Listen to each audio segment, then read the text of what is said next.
Number ایک، آدمی جو ہے اپنے ایمان کو اللہ کے دربار میں وسیلہ لگائے کہ اے اللہ میں ایمان لایا ہوں، تو مجھے معاف کر دے، میرے حالات کو صحیح کر دے، میرے حالات کو سدھار دے، میں نے کلمہ پڑھا ہے لا الہ الا اللہ محمد الرسول اللہ، میں رسول اللہ صلی اللہ علیہ وسلم کی بات مانتا ہوں، اے اللہ میرے حالات کو تو سدھار دے۔ سورہ ال عمران سورہ نمبر 3 آیت نمبر 193، ربنا اننا سمعنا منادیا ینادی للایمان ان آمنوا بربکم فآمنا ربنا فاغفر لنا ذنوبنا وکفر عنا سیئاتنا وتوفنا مع الابرار۔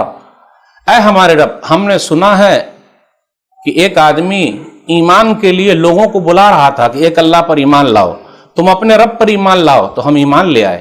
پھر آگے کہا اے ہمارے رب، ہمارے گناہوں کو معاف فرما دے، ہماری خطاؤں کو تو درگزر کر دے، اور ہمیں نیک لوگوں کے ساتھ اٹھا۔ تو یہاں دیکھا آپ نے، اللہ کے دربار میں وسیلہ لگا دیجئے کس چیز کو؟ اپنے ایمان کو۔ اور ایمان مطلب لا الہ الا اللہ محمد الرسول اللہ، فیتھ، یقین، اللہ ہی پر بھروسہ، جبکہ ہم نے اللہ کو دیکھا نہیں ہے۔ کس نے اللہ کو دیکھا بھائی؟ کسی نے نہیں دیکھا، لیکن ہم اور آپ یقین کیے ہوئے ہیں۔ اور بندہ دنیا میں یقین کرتا ہے، بھروسہ کر لیتا ہے، تو پھر کیا کہنا؟ میرے بھائیو، اگر ہماری زندگی ایسی گزرے، کوئی دیکھے نہ دیکھے مگر میرا رب مجھ کو دیکھ رہا ہے، تو پھر دیکھیے آدمی کیسے سدھر جائے گا۔ صحابہ کرام کی زندگی ایسے ہی گزری ہے، ان کا ایمان بہت ٹھوس ہوتا تھا، اللہ پر ایمان لے آئے، عمل ان کا صحیح ہوتا تھا۔ تو نیک اعمال میں جو وسیلہ لگا سکتے وہ ہے ایمان۔ نمبر ایک، ایمان۔